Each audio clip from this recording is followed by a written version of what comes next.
السلام علیکم ورحمۃ اللہ وبرکاتہ۔ کیا آپ جانتے ہیں کہ قرآن میں اللہ سبحانہ تعالیٰ نے دو لوگوں کا نام لے کر کے جہنم کا ذکر کیا ہے؟ قرآن میں کن دو لوگوں کے نام سے اس کا ذکر ہوا ہے، جہنم کا ذکر ہوا ہے؟ تو چلیے آج ہم یہ جانتے ہیں کہ کون سے دو لوگ ایسے ہیں جن کے نام سے اللہ رب العزت نے سورہ بھی اتارا ہے اور قرآن میں ان دونوں لوگوں کا ذکر بھی کیا گیا ہے کہ یہ دو لوگ جہنم میں ہوں گے اور جہنم کے سب سے پہلی قطار میں ان دونوں کا نام شامل ہے۔ تو چلیے جانتے ہیں اور اسے آخر تک ضرور دیکھیے گا اور میرے بھائی اور بہنوں کے پاس بھی ضرور شیئر کیجیے گا تاکہ ان کا ایمان پھر سے تازہ ہو جائے، اللہ اور رسول کے محبت میں پھر سے اپنے دل کو بدل سکے، اس لیے اسے دوسروں تک ضرور شیئر کیجیے گا۔ اور اگر میرے چینل پر آپ پہلی بار آئے ہیں، نئے ہیں، تو میرے چینل کو پلیز سبسکرائب کرنا بالکل بھی مت بھولیے گا، اور اگر فیس بک پر دیکھ رہے ہیں تو میرے پیج کو ضرور فالو کر دیجیے گا اور جاتے جاتے ایک لائک اور پیارا سا کامنٹ ضرور کرتے ہوئے جائیے گا۔ چلیے ویڈیو شروع کرتی ہوں۔ بسم اللہ الرحمن الرحیم۔ شروع کرتی ہوں اللہ کے نام سے جو بہت مہربان نہایت رحم کرنے والا ہے۔ جیسے کہ قرآن میں اللہ رب العزت نے ایک عورت کا ذکر کیا ہے جسے ام جمیل کے نام سے بھی بتایا گیا ہے۔ قرآن میں اس کا ذکر ام جمیل کے نام سے کیا گیا ہے۔ ام جمیل مطلب لکڑیاں اٹھانے والی۔ قرآن میں اللہ سبحانہ تعالیٰ دو لوگوں کا ذکر کر کے جہنم کا بتایا ہے کہ جہنم میں یہ سب سے پہلے قطار میں جانے والے یہی دو لوگ ہوں گے، اور وہ دو لوگ ہیں، ایک ام جمیل یعنی کہ اس کا اصلی نام تھا عربیہ بنت حفص، اس کا اصلی نام یہی تھا عربیہ بنت حرب تو اس کا اصلی نام تھا، لیکن اللہ سبحانہ تعالیٰ نے جو خود اس کو نام دیا ہے وہ ام جمیل کا نام دیا ہے کیونکہ وہ لکڑیاں اٹھانے کا کام کرتی تھی۔ اور دوسرا ہے اس کا شوہر ابو لہب یعنی کہ محمد صلی اللہ علیہ وسلم کے چچا۔ ان دونوں کا نام اللہ سبحانہ تعالیٰ نے قرآن میں ذکر کیا ہے کہ کہا ہے کہ یہ دو لوگ جہنم میں جانے والے سب سے پہلی قطار میں یہی دو لوگ رہیں گے، اور وہ کیوں رہیں گے چلیے یہ بھی جانتے ہیں۔ ام جمیل یعنی کہ عربیہ بنت حرب ہے، یہ ابو سفیان کی بہن تھی جس کے پاس دولت، شہرت، طاقت سب تھا، اس کے وجہ سے وہ غرور اور تکبر میں بہت زیادہ بھر گئی تھی، اور ہمارے پیارے نبی حضرت محمد مصطفیٰ صلی اللہ علیہ وسلم کے لیے اس کے دل میں اس قدر تکبر اور کینہ بھر گیا تھا کہ وہ ہمیشہ محمد صلی اللہ علیہ وسلم کے لیے سازشیں کرتی رہتی تھی۔ وہ بازار میں اس طریقے سے محمد صلی اللہ علیہ وسلم کو نیچا دکھاتی تھی، ان کے خلاف اپنے زہر کا کام کرتی تھی کہ لوگوں کے دلوں میں ان کے لیے زہر پیدا کرتی تھیں، اور وہ ہمیشہ رات کو لکڑیاں اکٹھے کر کے، کاٹنے والی لکڑیاں، سادہ لکڑیاں اکٹھے کر کے ہمارے پیارے نبی حضرت محمد صلی اللہ علیہ وسلم کے دروازے پر لے جا کے رکھ دیتی تھی، اور وہ اس لیے رکھتی تھی کہ آپ صلی اللہ علیہ وسلم جب صبح کو فجر کی نماز پڑھانے کے لیے گھر سے نکلیں گے مسجد کے لیے تو ان کے قدم مبارک میں یہ کانٹے چبھ جائیں گے اور آپ کو تکلیف ہوگی۔ وہ یہ کہتی تھی کہ محمد صلی اللہ علیہ وسلم کی تکلیف پہ میری راحت ہے۔ تو اسی دوران اللہ سبحانہ تعالیٰ نے ایک سورہ اتارا، سورہ کا نام ہے سورہ المسد۔ سورہ المسد میں اللہ سبحانہ تعالیٰ فرماتا ہے کہ جہنم میں سب سے پہلے اس کے پہلے قطار میں یہ دو لوگ رہیں گے، جو اس کی بیوی اور ابو لہب جو محمد صلی اللہ علیہ وسلم کا چچا ہے، اور عربیہ بنت حرب یعنی کہ ام جمیل، یہ ابو سفیان کی بہن ہے۔ یہ دو لوگ جہنم میں سب سے پہلے جانے والے لوگ رہیں گے، اور جہنم میں عربیہ بنت حرب یعنی کہ ام جمیل اپنے گلے میں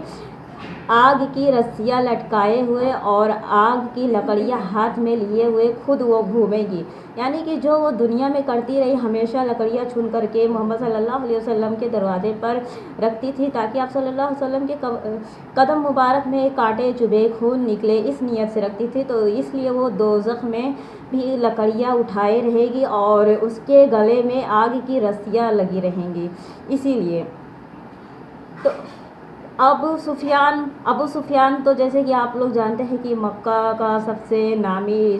شخص تھا، اس کے دل میں بھی محمد صلی اللہ علیہ وسلم کے لیے بہت زیادہ نفرت تھی، اسی لیے اس کی بہن بھی محمد صلی اللہ علیہ وسلم کا نفرت اپنے دل میں اس قدر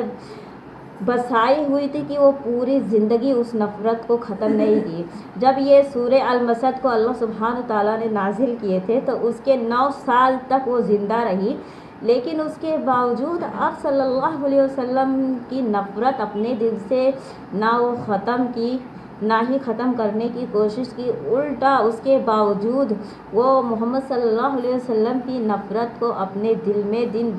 بدن بڑھاتی چلی گئی، تاکہ وہ اس امید میں ہمیشہ رہتی تھی کہ آپ صلی اللہ علیہ وسلم کو کس طرح سے تکلیف پہنچاؤ، کس طریقے سے ان سے بدلہ لو۔ تو کیا کوئی دنیا میں ایسا تھا جو ہمارے پیارے نبی حضرت محمد صلی اللہ علیہ وسلم سے بدلہ لے سکتا تھا؟ کیونکہ وہ رحمت للعالمین تھے، انہیں تو اللہ سبحانہ تعالیٰ دونوں جہاں کے لیے پیدا کیے تھے، تو کوئی چھوٹا ہے بڑا شخص بھی اگر چاہے تو آپ کے ساتھ وہ کچھ بھی نہیں کر سکتا ہے۔ تو وہ اسی امید میں تھی، لیکن اللہ سبحانہ تعالیٰ نے اسے توفیق کا موقع تک نہیں دیے کہ وہ اپنے گناہوں کو ختم کروا سکے یا اپنے دل میں تھوڑی سی نفرت کو کم کر سکے، کیونکہ وہ نفرت کرنا ہی نہیں چاہتی تھی، ختم کرنا ہی نہیں چاہتی، تو آپ صلی اللہ علیہ وسلم سے اتنی نفرت میں بھری ہوئی تھی کہ آپ کو ہمیشہ نقصان پہنچانے کی کوشش میں رہتی تھی۔ اسی کی حالت میں اس کی موت ہو گئی اور اللہ سبحانہ تعالیٰ نے اس سے پوری دنیا والوں کے لیے مثال قائم کر دیا، کیونکہ اس طریقے سے اللہ نے کتنے لوگوں کو، جیسے کہ ہم جانتے ہیں کہ دنیا والوں کے نہ جانے کتنے لوگوں کو اللہ سبحانہ تعالیٰ نے مثال بنا کر کے دنیا میں ابھی تک رکھا ہے، جیسے کہ فرعون کی لاش ہوئی، اور ہمارے نبی یعنی کہ حضرت لوط علیہ السلام کی بیوی کا واقعہ ہے، اس کی بھی شکل دنیا میں ابھی تک ہے، ان کی بھی مورتی دنیا میں ابھی تک ہے۔ اس طریقے سے کتنے ابھی اللہ سبحانہ تعالیٰ نے ہمارے لیے ایک مثال بنا کر کے دنیا میں ابھی تک قیامت تک کے لیے اسے دنیا میں قائم کیا ہے۔ تو کیا مسلمانوں کا دل اس بات پہ گواہی نہیں دیتا ہے کہ ہمیں صرف اور صرف سبھی چیزوں کو چھوڑ کر کے اللہ اور محمد صلی اللہ علیہ وسلم کی رضا کے لیے پورے کام کرنے چاہیے، سچے دل سے ان کی عبادت کرنی چاہیے اور ان سے اپنے گناہوں کی معافی مانگنی چاہیے، توبہ کرنا چاہیے۔ تو ذرا ہمیں یہ سوچنا چاہیے کہ ہماری زندگی صرف اور صرف چھوٹی سی زندگی ہے، نہ جانے کب ختم ہو جائے، کیونکہ میں تو ہمیشہ بار یہی کہتی ہوں کہ ہمیں تو پتہ نہیں کہ ہماری زندگی اور موت کا کیا بھروسہ، کیا ٹھکانہ، نہ جانے کس وقت، کس گھڑی، کس شکل میں، کس روپ میں ہمارے سامنے آ جائے۔ اسی لیے ہمیں صرف اور صرف دنیا داری کو چھوڑ کر کے، وہاں کی باتوں کو چھوڑ کر کے اللہ سبحانہ تعالیٰ سے اپنی رضا، ان کی رضا کے لیے ہمیں توبہ کرنا چاہیے، استغفار کرنا چاہیے، معافی مانگنا چاہیے، گناہوں پر اپنے ہمیں شرمندہ ہو کر کے آگے رونا چاہیے۔ ہو سکے تو ہم سے جتنا ہو سکے ہمیں اللہ سبحانہ تعالیٰ کا ہمیشہ ذکر ہی، اذکار ہی کرتے رہنا چاہیے، کیونکہ نہ جانے کون سی ادا اللہ سبحانہ تعالیٰ کو ہماری پسند آئے، کون سے آنسو اس کو ہمارے پسند آ جائے تو وہ ہمیں معاف کر دے اور جنت میں ہمیں جگہ دے دے۔ ہم تو یہ طلب نہیں کرتے کہ ہمیں جنت الفردوس میں جگہ مل جائے، لیکن ہم تو یہ اتنا ضرور طلب اللہ سے کرتے ہیں کہ ہمیں جنت میں جگہ مل جائے۔ اس لیے ہمیں گناہوں کے لیے اللہ سبحانہ تعالیٰ سے ہمیشہ معافی کرتے رہنا چاہیے۔ اللہ بہت غفور الرحیم، بہت زیادہ معاف کرنے والے ہیں، اور ارحم الراحمین ہیں، ہماری توبہ کو قبول کریں گے۔ اس لیے ہمیں ہمیشہ ہر حال میں، ہر گھڑی اللہ سبحانہ تعالیٰ سے توبہ کرنی چاہیے۔ امید کرتی ہوں کہ یہ ویڈیو ضرور آپ کو پسند آیا ہوگا، اسے دوسروں تک ضرور شیئر کیجیے گا، اور اگر آپ میرے چینل پر نئے ہیں تو میرے چینل کو سبسکرائب کرنا بالکل بھی مت بھولیے گا، اور اگر فیس بک پر دیکھ رہے ہیں تو میرے پیج کو ضرور فالو کر دیجیے گا، اور جاتے جاتے ایک لائک اور پیارا سا کومنٹ ضرور کرتے ہوئے جائیے گا۔ تب تک کے لیے آپ خوش رہیے گا، سب کو خوش رکھنے کی کوشش کیجیے گا۔ ملتے ہیں اگلے ویڈیو میں، اللہ حافظ۔